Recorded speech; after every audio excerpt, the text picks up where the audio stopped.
first slide. Hello, everyone. uh, Happy Friday. I hope everybody's doing well and staying safe in this space that they're currently in. Trying something new. I'm doing the intro today. Woo, I feel like a big person. So welcome to Eastern Ace Conversations with Phil and Whit. Today we have an absolutely amazing guest, as you all know. You can see here. But before I get into that, I just want to do the quick announcements. So Phil, if you could go to the next slide, por favor. So as you all know, we have our affinity groups. So if you are interested, you could definitely go on our website and check them out. There's a bunch of them: community college, Black and African American, Latinx, LGBTQIA+, neurodiversity, first gen, employer relations professionals, and religious denomination. So if you're interested, definitely go and check that out. We have an amazing event coming up with the Employer Relations Professionals Affinity Group. It is the kickoff, how to approach employers with DEI initiatives to create recruiting partnerships. So definitely take a look at that. That's happening next Friday. I apologize for all the emergency vehicles in the background, but yes, so next Friday, March 22nd, it's from 12 to 1 p.m. If you're interested, once again, go on the website and register. All right. Next, the amazing conference. Whoop. I'm really excited about this conference because it is taking place, as you know, in Philly, and that's where I'm currently located. Well, that's where I'm currently living. It's always sunny at Eastern Ace. It's always sunny in Philadelphia. All right, June 19th to the 21st, and it's going to be at the Philly Sheraton Hotel or conference thing, whatever it's called down there. But yeah, make sure that you are registering. The early bird rate is still happening. So definitely, once again, I'm going to keep throwing that plug. Go onto our website and be sure to register early so you can get that nice little discounted rate. All right. And then next, visit Philly. This is again. We got our. Oh wait, no, okay.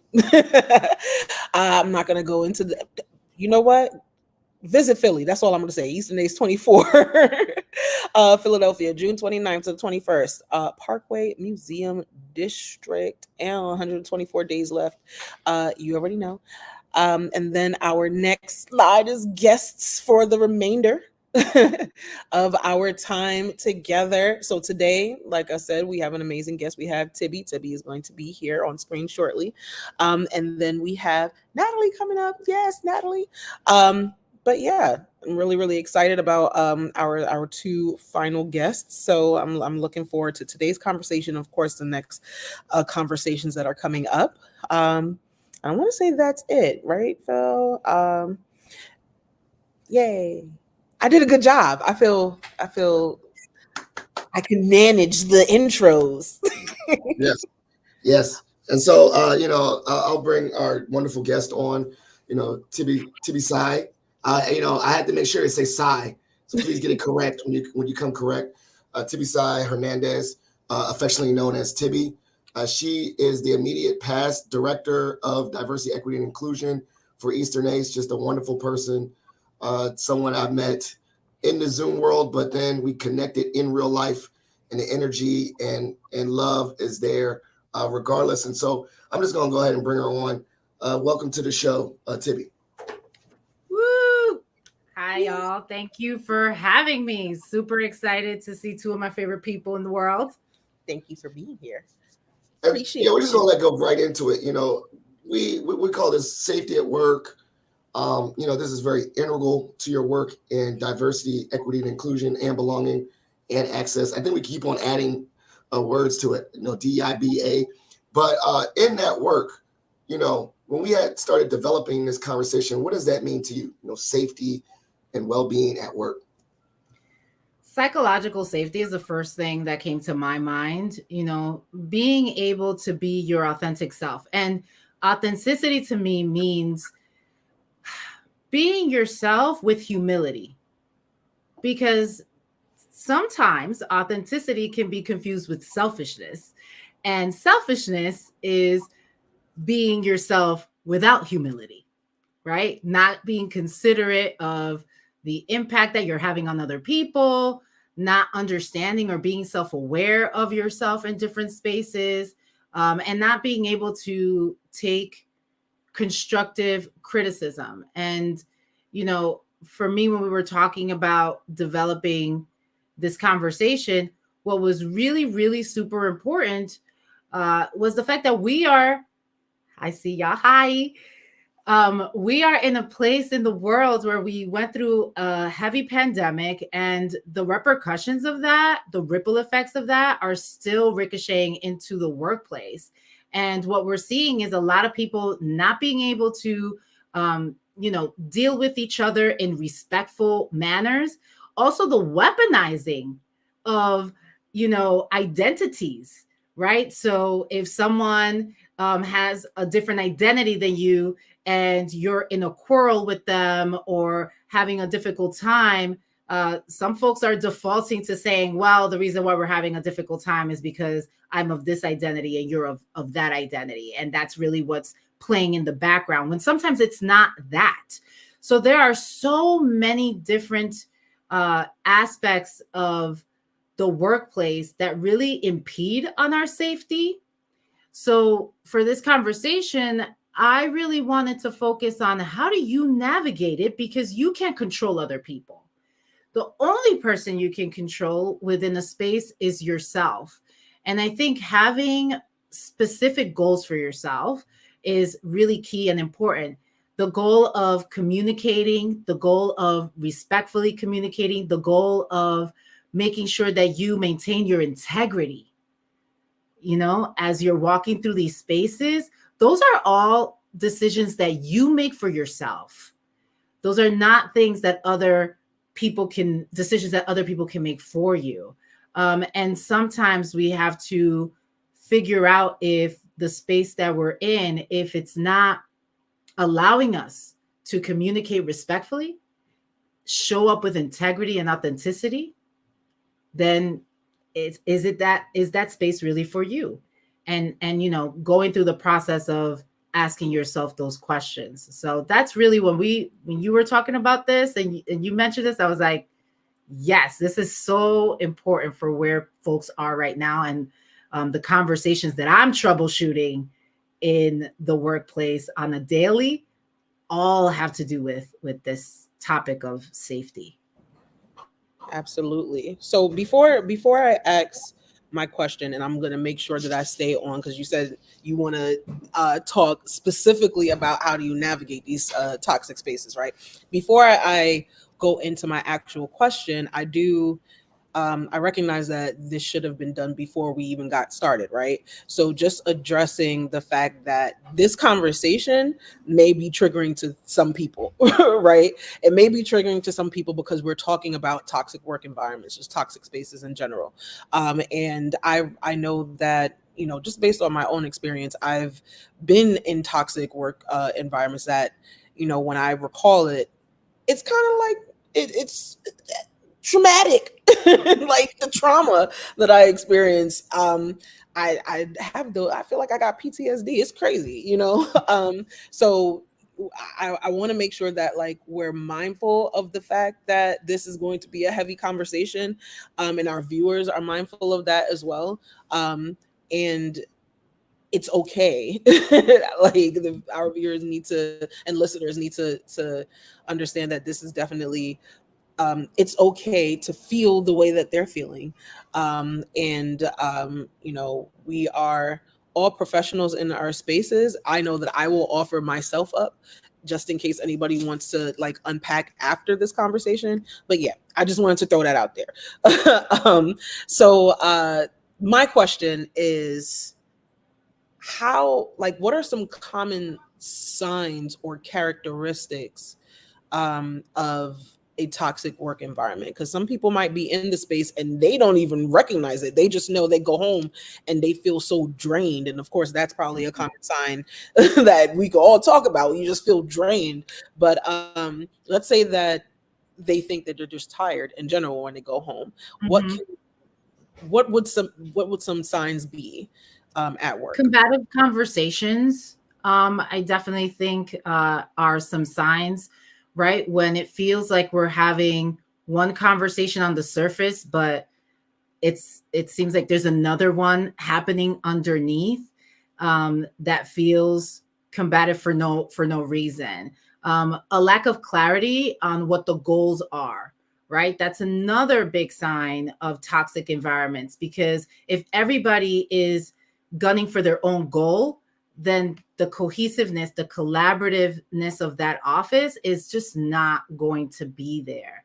So that necessitates clarity from leadership on what the collective goals are, and everybody committing to that. And if that's not there, there's going to be disparate ways that people get their ends, their ends at the end of the day. What they want may not be, the same as what we want as an organization. So I think that that's a space. I think that also, you mentioned it, the drain, but also the fear.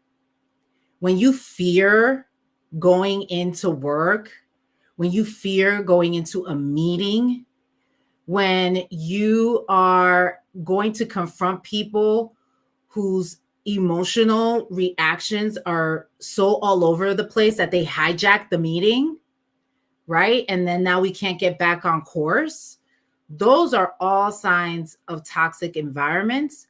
And I would also offer up, authoritarian type of leadership as well. When you don't feel like your voice is being heard, or that your suggestions are being considered. And considering a suggestion doesn't mean that it has to be implemented, right? So people have to also discern for themselves, like, are you actually not being heard, or is it that there's a decision maker above the person that you're talking to that's making the final call, but you're looking at this person like, you don't listen to me, you don't consider anything that I do, right? So really understanding what your chain of command is, so that way there is an understanding of how and when your suggestions and your voice are being implemented into the plan. But if you literally feel like there's no evidence, right? And sometimes we don't see evidence. So I like to confirm with folks. So when they tell me, we have been hearing your voice, my follow-up question is, can you give me some specific examples of some suggestions that I've made that have actually contributed to the implementation of these initiatives, right? So if somebody can't really respond to that, then you know that they're kind of giving you some lip service. So yeah, combativeness, fear, lack of clarity in goals, and you feeling like your voice is not being heard or your suggestions are not being implemented would be some signs. But the heaviest one, that folks we talk about on and off is that wear and tear on your mental health, not being able to go to sleep because you're ruminating all night about the things that are about to happen at work, and you don't know how someone's going to show up. That, all of that fear and angst, that can happen before work, feeling like there is no off button, right? So even on the weekends, you feel pressured to do more than you should because you just don't want to deal with the repercussions. I'll add to that there's no room for failure. If you are in an environment where you can't try things, it's really difficult not to make that environment not be toxic. Because as adults, we want to be able to be given some autonomy in our roles and be trusted in our roles to make some decisions. And if they don't go well, we all want to be supported. Nobody wants to, have their face put into the mess or the mistake that they made. There's no human being that's motivated by that type of negative reinforcement. I don't care. I don't care what anybody has to tell me. I haven't met a human being that, that break you down to build you up mentality does not work in workspaces, in life. It just doesn't work. All you are creating are environments where there's mistrust.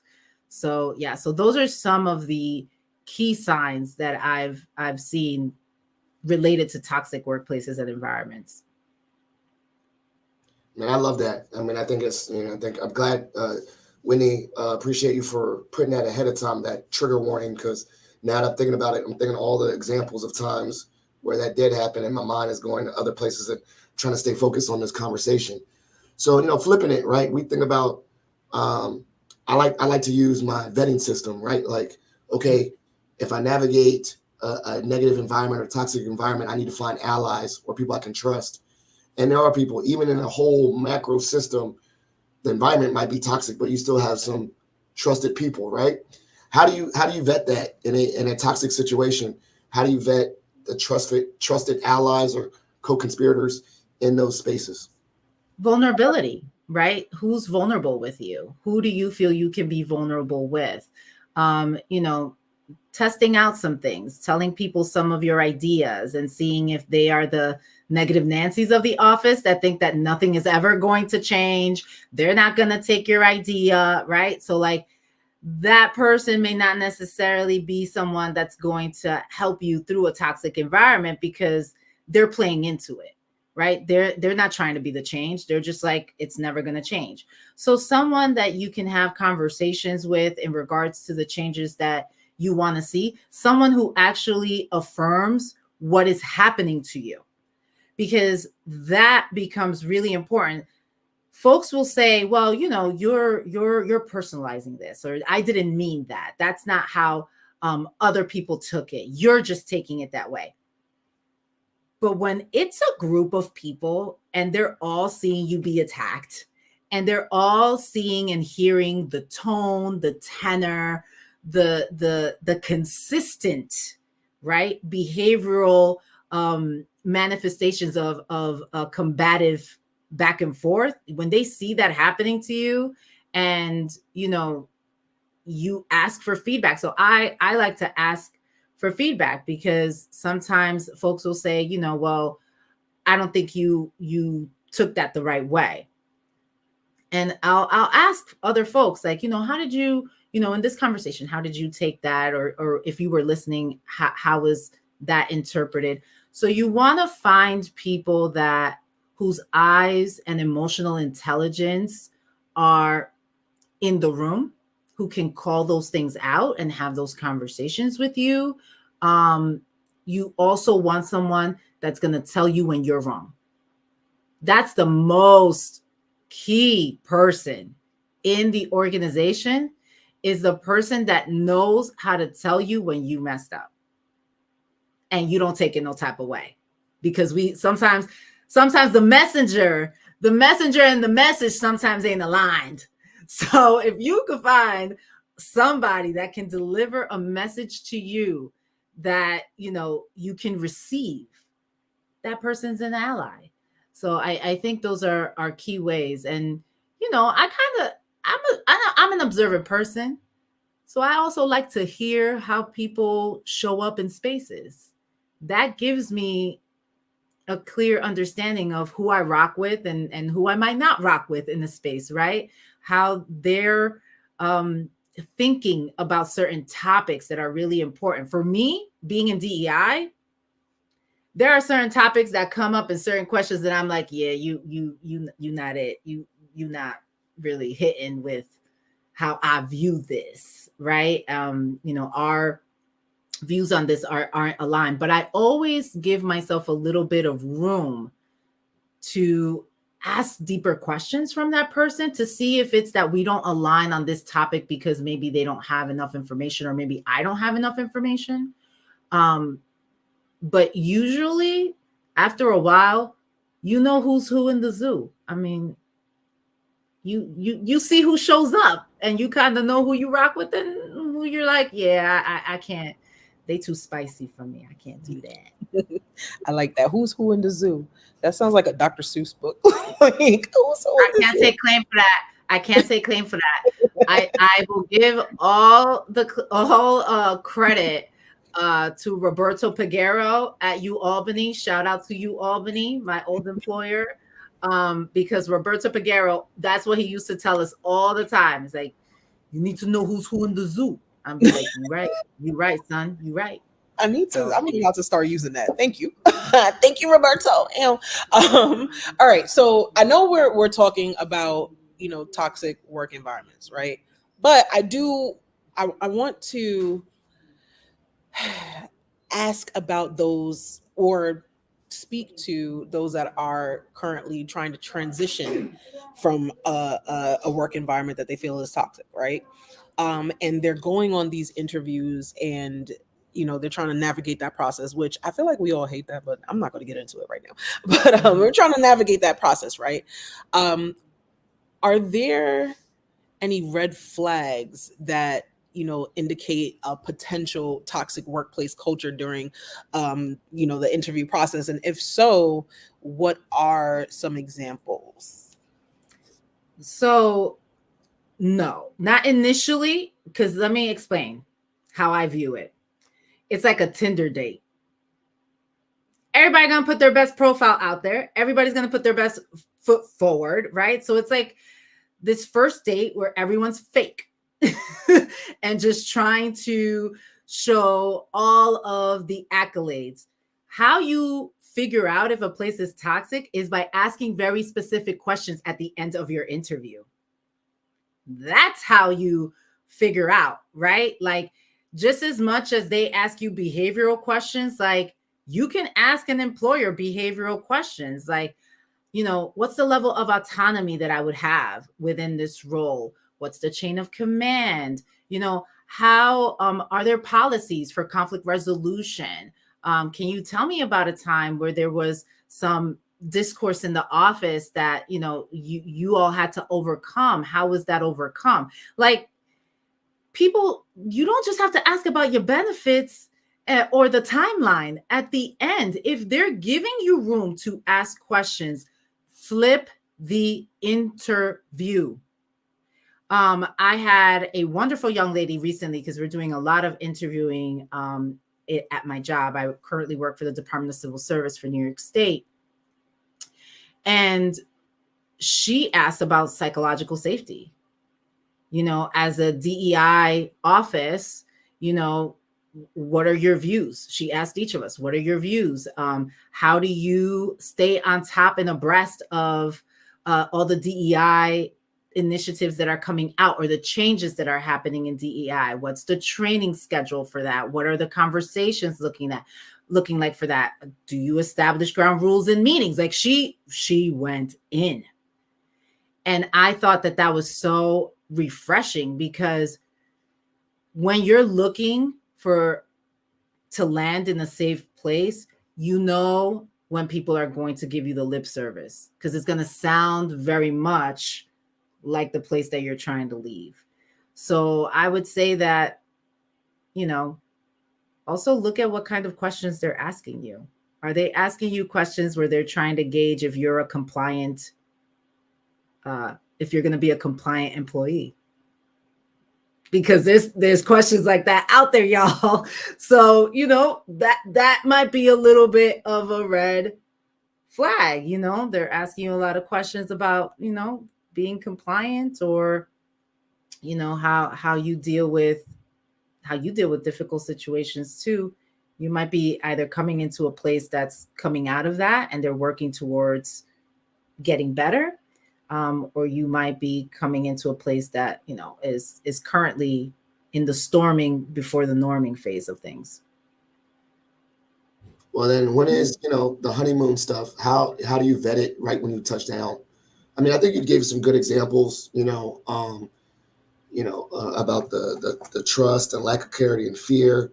But how's your spidey sense? When you get there. You know, I don't know. I think it took me a year when I was in a positive environment to really work, because I've been in a negative environment and it took twice as long to recover than it was to be in it. It's like years of reworking and rewiring and saying, oh, this is what a good work environment is, because you carried some things over. So how do you how much time do you give yourself?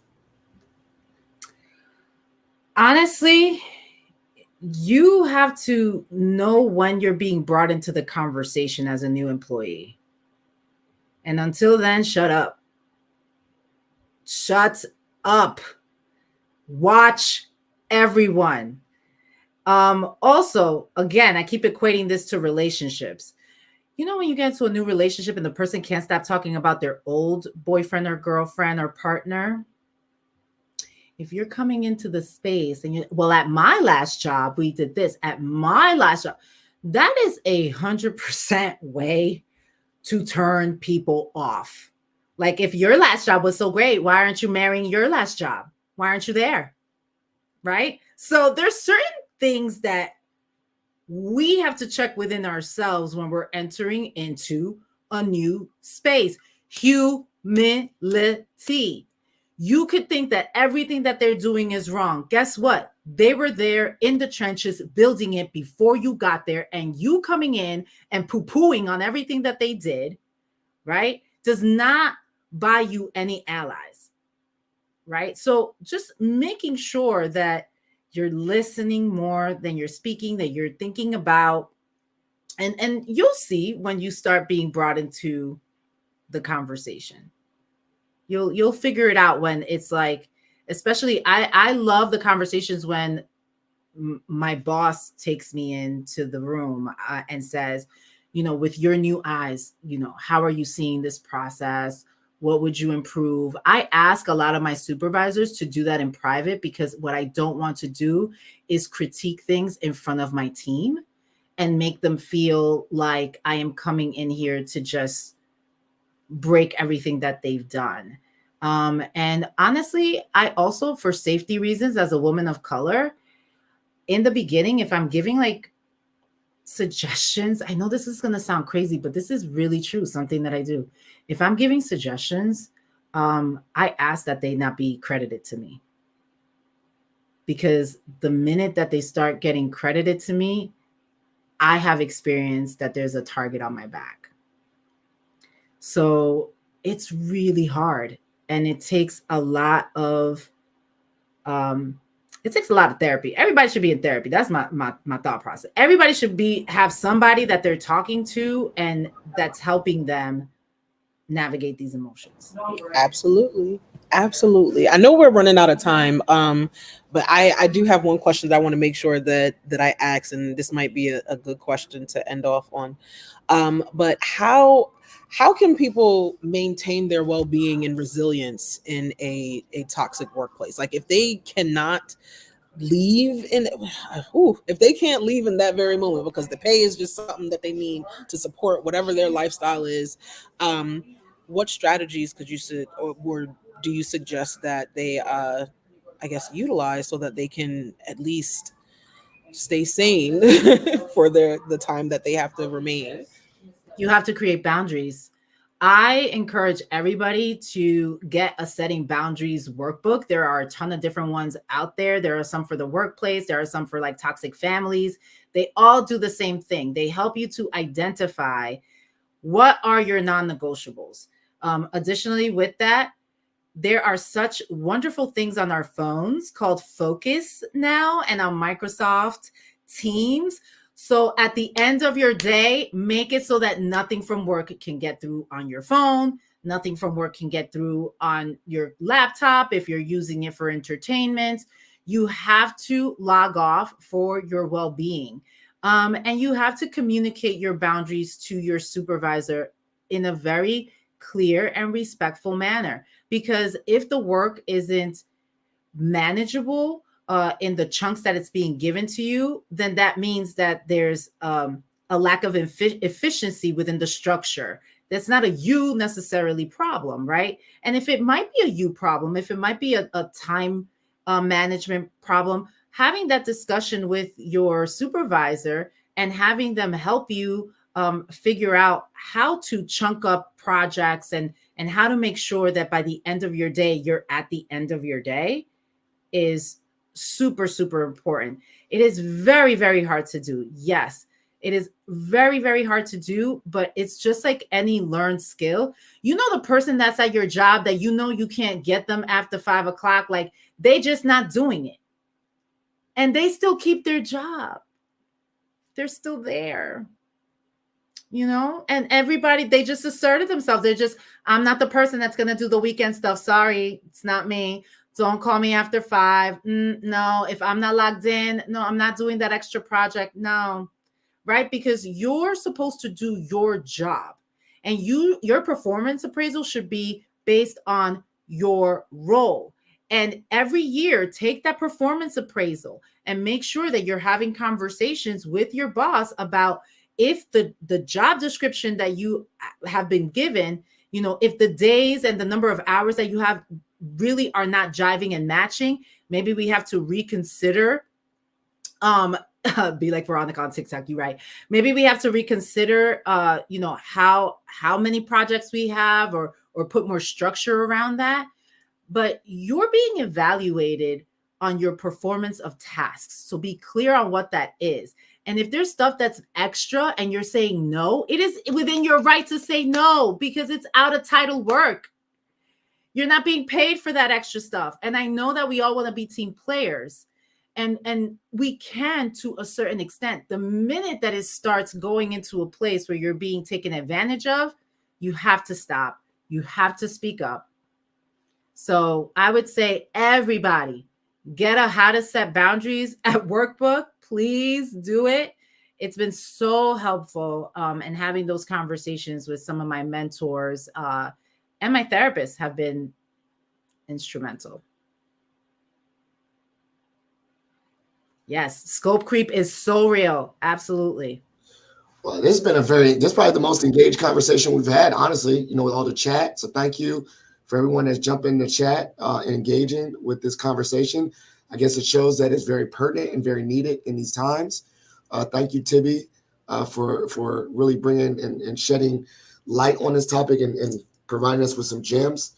Thank you, Whit, for that, trigger warning to really prepare us, because I didn't think about that, and it's been really helpful to think about all these circumstances. But for everyone that's listening later, please feel free to reach out and engage with us, or Eastern ACE for that matter, but reach out to us on LinkedIn. I'd love to have conversations after this. Additionally, make sure you make note of all the things that are going on, and just keep well, take care of yourself.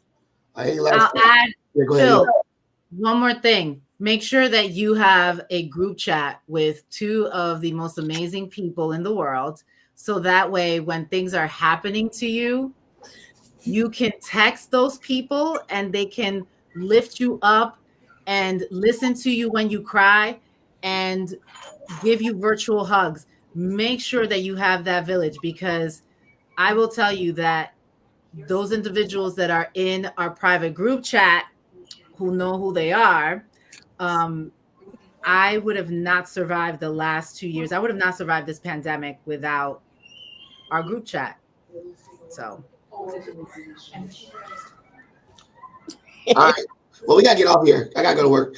All right. Thank you so much, Eastern ACE. Thank you. And please check out all the things later. Please support this.